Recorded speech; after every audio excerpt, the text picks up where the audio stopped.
Hello, আসসালামু আলাইকুম। আমি আছি তোমাদের সাথে ফরিদ ভাই, আবারও একটি ম্যাট্রিক্সের নতুন ক্লাস নিয়ে তোমাদের সামনে হাজির হয়েছি। তাহলে দেখো, এর আগে আমরা ম্যাট্রিক্সের যেটি আলোচনা করেছিলাম সেটি হচ্ছে কি ইনভার্স ম্যাট্রিক্স এবং অ্যাডজয়েন্ট ম্যাট্রিক্স। ঠিক আছে, ইনভার্স এবং অ্যাডজয়েন্ট মানে ইনভার্স বের করতে হলে অ্যাডজয়েন্ট বের করতে হবে, আর অ্যাডজয়েন্ট বের করতে হলে তো ইনভার্সের দরকার নেই। এখন এই অধ্যায়ের আরেকটি মোস্ট ইম্পর্টেন্ট যে এর আগের অধ্যায়ে নির্ণয়কে আমরা কি করেছিলাম, নির্ণয়কে আমরা করেছিলাম কি যে এই ধরনের অঙ্কগুলো কিসের মাধ্যমে সমাধান করেছিলাম, নির্ণয়কের মাধ্যমে সমাধান বা ক্রমারের নিয়ম যেটা বলে। এখন আমরা যেটা শিখবো এটা হচ্ছে কি ম্যাট্রিক্সের মাধ্যমে কি সমাধান করতে হবে। এখন ম্যাট্রিক্সের মাধ্যমে সমাধান কিভাবে করব সেটাই দেখো। এখন এটা থেকে মূলত আমাদের এর আগে আমরা যেটা করেছিলাম কি এক্স ওয়াই জেড এর মান নির্ণয় করেছিলাম। এখান থেকে আমাদের কি অজানা যে রাশিগুলো আছে এক্স ওয়াই জেড, এই তিনটা মান আমাদের নির্ণয় করতে হবে। এখন এই তিনটা মান কিভাবে নির্ণয় করব, এখন আমরা ধরি লিখলাম, ধরি বড় হাতের এক সমান সমান কি এক্স ওয়াই জেড। ঠিক আছে, তাহলে আমরা যদি x এর মান নির্ণয় করতে চাই তাহলে x y z এই আকারে নিয়ে আসতে হবে। এখন এই x সমান সমান আবার কি আরেকটা সূত্র আছে, সেটা হচ্ছে যে ax ইকুয়াল l, এটা হচ্ছে একটা সূত্র। ঠিক আছে, এ হচ্ছে কি এই যে এখান থেকে একটা আমাদের কি ম্যাট্রিক্স বের করতে হবে, l হচ্ছে কিমটা কি সেটাও আসতেছি। এখন কথা হচ্ছে আমাদের এখান থেকে বের করতে হবে কি x বের করতে হবে না, আমাদের বের করতে হবে কি x। তাহলে এখান থেকে আমরা যদি কি লিখি x এর মানটা বের করতে চাই তাহলে এটা ওইদিকে যায় কি ইনভার্স হয়ে যাচ্ছে, আর থাকতেছে কি l। ঠিক আছে, তাহলে আমাদের মূলত x সমান সমান যেটা আসতেছে a ইনভার্স l। তাহলে এখন আমাদের লাগতেছে কি বলো দেখি l আর হচ্ছে a inverse.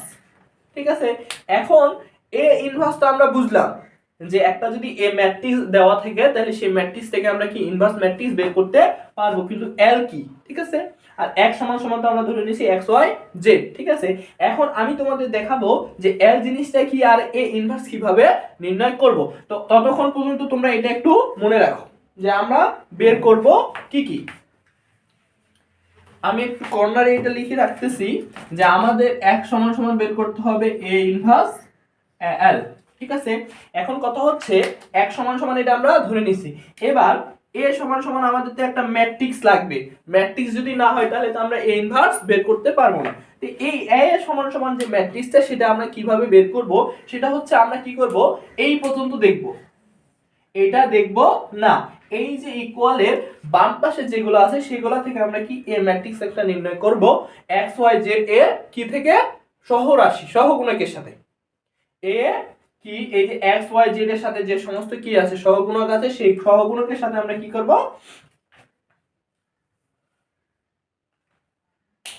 Sorry x y z এর সাথে যে সহগগুলো আছে।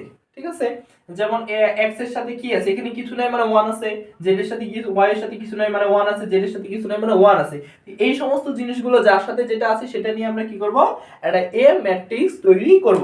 যেমন দেখো x এর সাথে কিছু নাই মানে 1 আছে, y এর সাথে কিছু নাই মানে 1 আছে, z এর সাথে কিছু নাই মানে 1 আছে। 2 x এর সাথে কিছু কি আছে 2 আছে, 5 y এর সাথে কি আছে 5 আছে, z এর সাথে কি আছে 7 আছে, 2 এর x এর সাথে কি আছে 2, y এর সাথে কিছু নাই মানে 1, z এর সামনে কিছু নাই মানে এখানে যেহেতু মাইনাস আছে সেহেতু -1।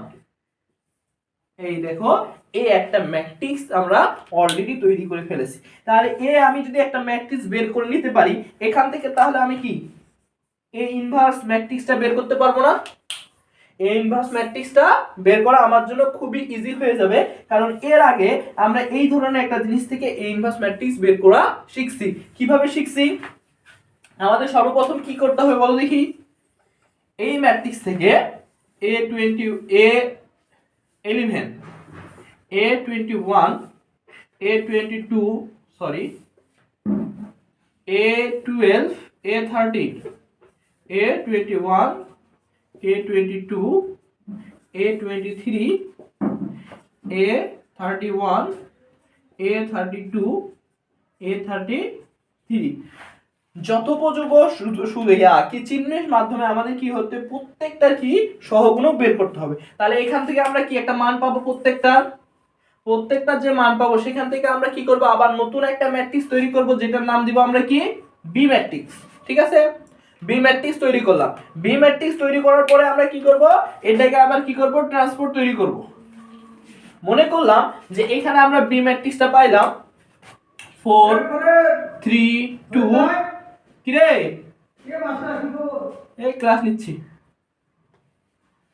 তাহলে দেখো আমরা এখান থেকে এই যে সহগুণকের মাধ্যমে কি মানগুলো পাবো, এগুলা থেকে কি পাবো, একটা নতুন ম্যাট্রিক্স পাবো। মনে করলাম সে বি ম্যাট্রিক্সটা হচ্ছে কি 4 3 2 1 0 4 3 2 1, এরকম একটা পাইলাম।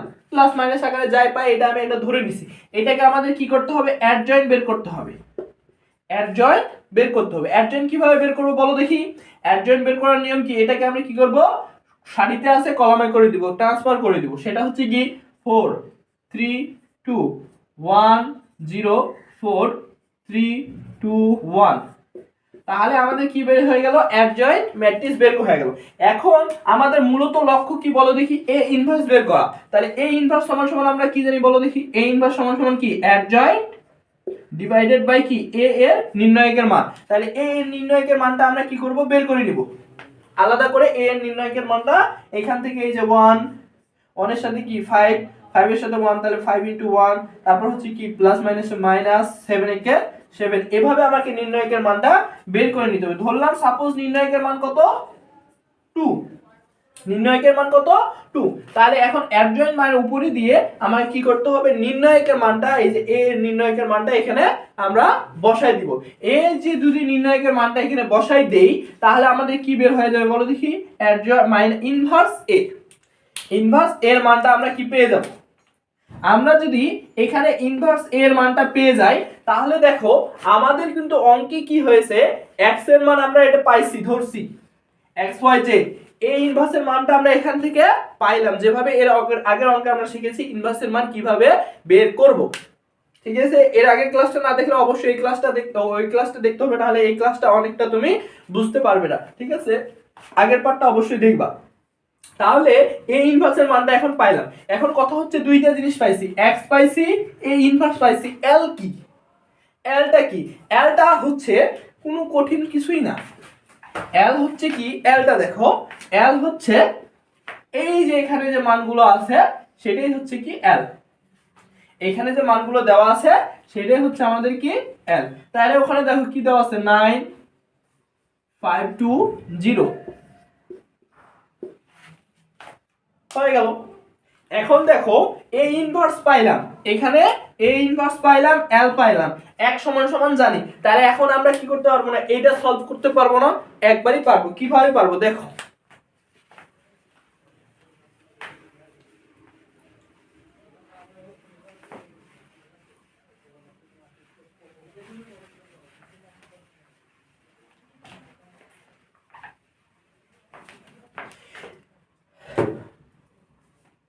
এখন এক সমান সমান এটা আমরা ধরে নিলাম।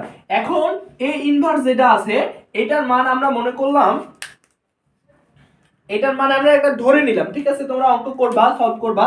আমরা এটা ধরে নিলাম যে 1/2, এখানে 2, এখানে 3 1 -1 3 2 4 1 5, ইনভার্সের মান পাইলাম। l এর মান আগে আবার কি পাইছি, l সমান সমান এখানে পাইছি 9 52 0 9 52 0। ঠিক আছে, এই হচ্ছে দেখো আমরা x পাইছি, ইনভার্স পাইছি, l পাইছি। তাহলে এই সূত্রের তিনটাই পেয়ে গেছি। তাহলে এখন আমরা কি জানি, x সমান সমান কি a ইনভার্স l। তাহলে কি হবে, a ইনভার্সের সাথে l কি আছে, গুণ আকারে আছে। ঠিক আছে, তো এখন দেখো আমরা কি করলাম, a ইনভার্স 2 3 1 -1 3 2 4 1 5। ঠিক আছে, এটা লিখলাম। এই এর সাথে আলটা কি আকারে আছে, গুণ আকারে আছে, 9 বা 52 0। ঠিক আছে, দেখো 9 52 0। এখন দেখো এইটা আর এটা কি আকারে আছে, গুণ আকারে আছে। এর আগের ক্লাসে আমরা কি, এর আগের পার্টে আমরা কি যোগ বিয়োগ গুণ শিখছি না। তাহলে গুণের আমাদের নিয়ম কি ছিল, প্রথম ম্যাট্রিক্সের কি সংখ্যা, কলাম সংখ্যা এবং দ্বিতীয় ম্যাট্রিক্সের সারি সংখ্যা যদি সমান হয় তাহলে আমরা কি এটার সাথে এটা গুণ করতে পারবো। দেখো প্রথম ম্যাট্রিক্সের কলাম সংখ্যা কয়টা, একটা দুইটা তিনটা, আর দ্বিতীয় ম্যাট্রিক্সের সারি সংখ্যা কয়টা, একটা দুইটা তিনটা, তার মানে এটার সাথে এটা গুণ করা যাবে। যদি গুণ করা যায় তাহলে কি করতে হবে, এটার সাথে আমরা এটা গুণ করব আগে। তাহলে গুণ করার নিয়মটা আমরা এর আগের ক্লাসে শিখছি। তাহলে গুণ যদি করতে হয় তাহলে এটার সাথে এটা গুণ করব, দিয়ে 2 যেহেতু ভাগ আছে ভাগ করে দেব। এটার সাথে আগে আমরা এটা গুণ করব, কি করব, এটার সাথে এটা গুণ, এটার সাথে এটা গুণ, এটার সাথে এটা গুণ। দেখো গুণ যদি আমরা করি তাহলে আমাদের কি আছে, হাফটা রেখে দিলাম, 9 দুগুণা 18 প্লাস 3 52 কত হচ্ছে, 5 into 3 15, 5 into 5 2 156, 156, 1 এর সাথে 0 গুণ করলে 0, ঠিক আছে। এবার এটার সাথে আবার এই তিনটা -9, আবার হচ্ছে কি প্লাস 156, তারপর হচ্ছে এখানে হচ্ছে কি 0, ঠিক আছে। তারপর 4 এর সাথে আবার তিনটা, তাহলে 4 নং 36 প্লাস 52 প্লাস 0। দেখো আমরা হচ্ছে কি এইটার সাথে এটা গুণ করে নিলাম, গুণ করার পরে কি করব, আমরা এগুলো যোগ করব। দেখি যোগ করে আমাদের কত মান আসে। তাহলে আমাদের কি আসতেছে বলো দেখি, হাফ রাখলাম, এখন এটা যোগ করি, 18 প্লাস 156 174 -9 প্লাস 156 147, তারপরে আসতেছে আমাদের কি 36 প্লাস 52 88। দেখো আমরা শেষ পর্যন্ত যে কি পাইলাম, এই জিনিসটা পাইলাম, সেটা হচ্ছে যে এই যে 174 147 88 174 147 88, ঠিক আছে, এটা পাইলাম এটা, ঠিক আছে। এখন কথা হচ্ছে আমাকে x এর মান কয়টা আকারে প্রকাশ করব, তিনটা। এখন দেখো তিনটাই হয়ে গেছে, তিনটাই কি হয়ে গেছে, হয়ে গেছে। জাস্ট আমরা কি করব, 2 যেহেতু প্রত্যেকটার সাথে আছে ভাগ আছে, আমরা কি করব ভাগ করে দেব। তাহলে 2 এর সাথে 174 ভাগ করলে আমাদের কত আসে, 174 ভাগ 2, আমাদের আসে কত, 87, 87। এখন 147 ভাগ 2 আমাদের আসে 73.5, আর 88 হচ্ছে কত, 44। দেখো আমাদের যেটা বের করতে হবে x সমান x y z, যে আলাদা রাশিগুলো আছে x y z আকারে আমরা কি করছি, প্রকাশ করে দিচ্ছি। তাহলে এখন দেখো x সমান কত, ছোট হাতের x সমান 87, y সমান কত 73.5, আর z সমান কত আমাদের 44। এই তিনটা হচ্ছে আমাদের কি অ্যানসার। এই যে ম্যাট্রিক্সের সাহায্যে এই ধরনের সমাধানগুলো খুবই ইজি, ঠিক আছে, খুবই ইজি এবং খুব মজার অঙ্ক। আমরা প্রথমে কি করব, এটা ধরে নেব x সমান এটা, তারপরে a সমান এই যে কি এর কি সাথে যেটা আছে গুণক আকারে, সেটা আমরা ধরে কি একটা a ম্যাট্রিক্স ধরবো, এর থেকে কি ইনভার্স বের করব, আর l হচ্ছে আমাদের এই সম্পূর্ণটা। তারপরে কি করব, যে x সমান a ইনভার্স l, এই সূত্রটা আমরা জানি, যেহেতু a ইনভার্সের সাথে l গুণ আকারে আছে, গুণ আকারে লিখলাম, এখানে গুণ করেছি, 2 ভাগ ছিল, এখানে ভাগ দিয়ে আমাদের যে মানটা আসছে সেটাই হচ্ছে এটা, ঠিক আছে। এইটা আমি একটা আনুমানিক মান ধরে করে নিছি। তোমাদের বইয়ে দেখবে এরকম অসংখ্য আছে অঙ্ক আছে, সেই অঙ্কগুলো তোমরা কি করবে, ম্যাথগুলো সলভ করবা। আশা করি তোমরা এটা বুঝতে পেরেছো। তারপরে যদি বুঝতে না পারো তাহলে অবশ্যই জানাবা, আমি আরো একটি ক্লাস নিয়ে তোমাদের সামনে হাজির হব। আজকে এই পর্যন্তই, সবাইকে ধন্যবাদ।